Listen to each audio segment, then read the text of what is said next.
সাব্বির রহমান যদি এই ব্যাটিংটাকে কন্টিনিউ করতে পারেন বা এই ফর্মটাকে বজায় রাখতে পারেন, তাহলে সিলেক্টরদের দৃষ্টি আকর্ষণ করা আমার কাছে মনে হয় না কোনো ব্যাপার। আমি প্রত্যাশা করব সাব্বির রহমান ক্রিকেটটার ব্যাপারে একটু সিরিয়াস হবেন এবং যেই ফর্মে তিনি আছেন ইনশাল্লাহ সেই ফর্মটাকে তিনি কন্টিনিউ করার চেষ্টা করবেন। কারণটা হচ্ছে আমাদের দেশে যারা আসলে ওয়ানডে ফর্ম্যাটটাতে 6 বা 7-এ ব্যাটিং করেন, ডোমেস্টিক ক্রিকেটে সেই সমস্ত ব্যাটসম্যানরা ব্যাটিং করেন 3, 4 কিংবা 5-এ, যে কারণে ওই 6-7-এর ব্যাটিং টেম্পো যেটা সেটা ঠিকমতো মেনটেন করতে পারেন না। এখন অনেকে বলবেন হয়তো বা বিগ হিটিংয়ের কথা, আমি বিগ হিটিংয়ের কথা বলছি না। 6 বা 7 নম্বরে ব্যাটিং করার কিছু ডিসিশন মেকিংয়ের ব্যাপার আছে এবং সেই ডিসিশন মেকিংটা অনেক বেশি মাত্রায় মনস্তাত্ত্বিক। সাপোজ একজন ব্যাটসম্যান যখন 3 বা 4-এ ব্যাটিং করছেন, তিনি জানেন যে তিনি কিন্তু লাস্ট রেকগনাইজড ব্যাটসম্যান না, তারপরও আরও 2-3 জন বা 4 জন ব্যাটসম্যান আছেন, তিনি অনেক সাহসী শট খেলতে পারেন। ওই ব্যাটসম্যানটাকে যখন আবার আপনি 6-7-এ ব্যাটিং করাচ্ছেন, তখন কিন্তু মনস্তাত্ত্বিকভাবে তার মধ্যে একটা প্রেশার কাজ করে যে আলটিমেটলি আমার পরে তো আর ব্যাটসম্যান নাই, আমি চাইলে এখন সুইপ করতে পারবো না, রিভার্স সুইপ করতে পারবো না।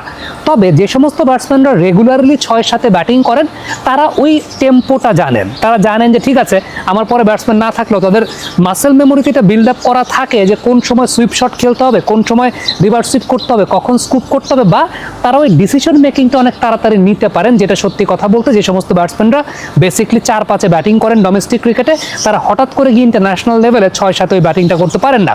আজকে যদি আমি একটু আপনাদেরকে দেখাই, তাহলে মেহেদী রানাকে, একজন পেস বোলারকে সাব্বির রহমান সুইপ শট করেছেন। এখন এই যে সুইপ শট করার জায়গাটা, আমরা লাস্ট ওয়ানডে সিরিজটা যখন দেখলাম যে আফিফ তো সুইপ শট করতেই যাচ্ছেন না, এখন যাচ্ছেন না কেন? আফিফ কি সুইপ শট করতে পারেন না? প্রিমিয়ার লিগে তো করেন, প্রিমিয়ার লিগে করেন, তার পেছনে কারণটা হচ্ছে প্রিমিয়ার লিগে ব্যাটিং করেন 4-এ। এখন 4-এ ব্যাটিং করে ওই রিস্কি শট তিনি অ্যাটেম্প করতে যেতে পারেন, কারণ তার মনস্তাত্ত্বিক প্রেশারটা নাই যে ঠিক আছে আমার পরে তো আরও 2-3 জন ব্যাটসম্যান আছে। কিন্তু যখন ইন্টারন্যাশনাল ক্রিকেটে he is the last recognised batsman এবং ওই ব্যাপারে তার অভ্যস্ততা নাই, তখন তিনি ওই সুইপ শটের অ্যাটেম্পটা করতে যেতে পারেন না। সাব্বির সেই কাজটা রেগুলারলি করেন। এর আগে বিসিএল আমরা দেখেছি যে এরকম 6 বা 7 নম্বরে ব্যাটিং করে তিনি বেশ ভালো ব্যাটিং করেছেন এবং তার ওই অভ্যস্ততার জায়গাটা আছে এবং তিনি সেটা খুব ভালো মতো সেই কাজটাকে করতে পেরেছেন। এখন সাব্বিরের টেকনিক্যাল জায়গা নিয়ে যদি কথা বলি, আমি কেন বিশ্বাস করি যে সাব্বির যদি এই ফর্মটাকে অব্যাহত রাখতে পারেন, তার মধ্যে সকল প্রকার পসিবিলিটি, পটেনশিয়ালিটি আছে সিলেক্টরদের দৃষ্টি আকর্ষণ করার জন্য। নাম্বার 1 হচ্ছে তার বডি ব্যালেন্সের জায়গাটা।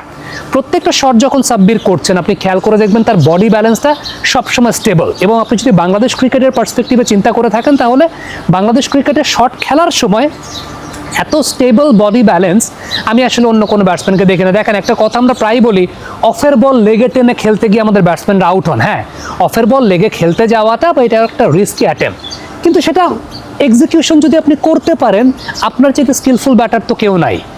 অনেক ব্যাটসম্যানকে নিয়ে কথা হয় যে অফের বল লেগে টেনে খেলে। কথা কেন হয়? কারণ তারা লেগে টেনে গিয়ে খেলতে গিয়ে পারেন না, তাদের বেসিকটা, তাদের বডি ব্যালেন্সটা এরকম স্ট্রং না। আজকে সাব্বির অফের একটা বল টেনে লেগে খেলেছেন, টাইমিং কি হয় না? টাইমিং তো হয়েছে। বিসিএল এর আগে আমরা দেখেছিলাম অফের বল টেনে তিনি খেলছেন, টাইমিং কি হয় নাই? টাইমিং তো হয়েছে। সো এটা সাব্বিরের বডি ব্যালেন্সটা তাকে অনেক বেশি মাত্রায় সহযোগিতা করে। প্রথম যে সুইপ শটটা খেলেছেন স্পিনার এগেনস্টে, ওয়াসি সিদ্দিকের এগেনস্টে, সেটাকে যদি একটু ডিকোড করি, খেয়াল করে দেখবেন দ্য এন্টায়ার বডি ব্যালেন্স ওয়াজ দেয়ার। তার টো পজিশনটা ডমিনেটিং টুয়ার্ডস দ্য বোলার এবং শটটা খেলেছেন ফ্রন্ট লেগটাকে ক্লিয়ার করা অবস্থাতে, মাথা থেকে পা পর্যন্ত একটা সরল রেখা যদি টানেন, এক সরল রেখায়।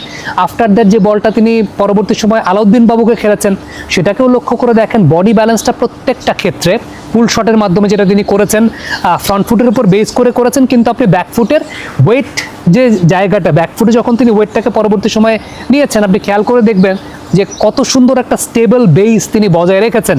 আফটার দ্যাট ফাহাদকেও একটা মার তিনি মেরেছিলেন, সেটাও যদি আমরা দেখি, খুব চমৎকার বডি ব্যালেন্স মেনটেন করে। এবং ফিনিশিংটা খেয়াল করে দেখবেন, প্রত্যেকটা শটের ফিনিশিং যে সময়টায় হচ্ছে, আপনি মাথা থেকে শুরু করে তার পা পর্যন্ত একটা সরল রেখা টানতে পারবেন। It's because of his body balance. Alauddin বাবুকে পরে যেগুলোকে আমরা বলি না যে ক্রাঞ্চি টাইমিং বা ক্র্যাকিং শট বা ক্র্যাকিং স্ট্রোক, ওই ধরনের টেকনিক্যাল জায়গা থেকে ক্র্যাকিং স্ট্রোক সাব্বির জেনারেট করতে পারেন right from the middle part of his bat.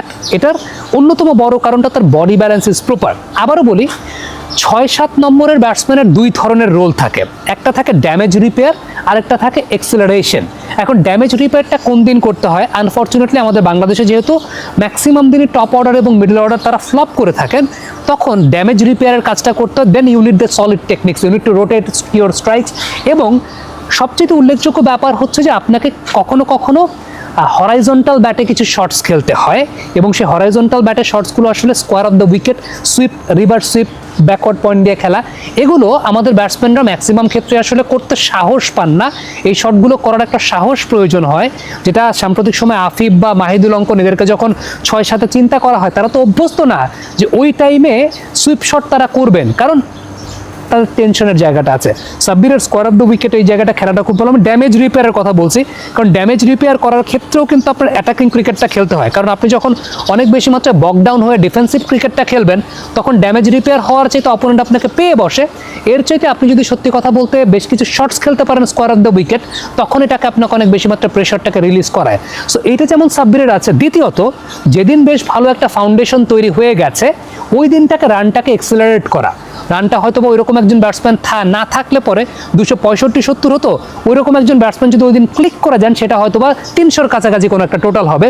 So এই বিষয়টা, এই দুইটা রেসপন্সিবিলিটির জন্য আমার কাছে মনে হয় যে এই পার্টিকুলার পজিশনটা that is a very specialised batting position, এবং whoever bats there at domestic level, আমার কাছে মনে হয় he should be promoted at the international level, এবং ওইটাই আমাদের সিলেক্টরদের দৃষ্টি আকর্ষণ করাটার একটা বড় জায়গা হওয়া উচিত।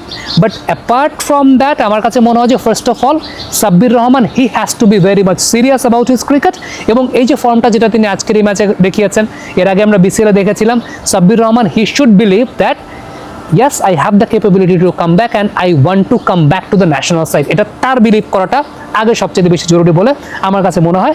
ব্যক্তিগতভাবে আপনি যদি বলেন, definitely Sabbir Rahman, we talk a lot about cricket, কিন্তু সত্যি কথা বলতে ফর্মালি আমি এই কথাটা কেন বললাম, যে ফার্স্ট অফ অল আমার কাছে মনে হয় যে হি হ্যাজ টু বিলিভ যে I can get back to the national side, এবং আমার এই জায়গাগুলোতে আমি যদি একটু সত্যিকার অর্থে এমফাসাইজ করি, তাহলে আমার মধ্যে সকল প্রকার ক্যালিবারের জায়গাটা আছে। কারণ একদম টু বি ভেরি অনেস্ট, দেখেন লিটনকে যে কারণে উইদাউট ডুইং এনিথিং তাকে ন্যাশনাল টিমে কাম ব্যাক করানো হয়েছিল, কারণ হি হ্যাজ দ্য ক্যাপেবিলিটি, এবং অন্যান্যদের মানের জায়গাটা আসলে এতই খারাপ যে কারণে মিডল অর্ডারে লিটনকে আবার কাম ব্যাক করানো হয়েছে।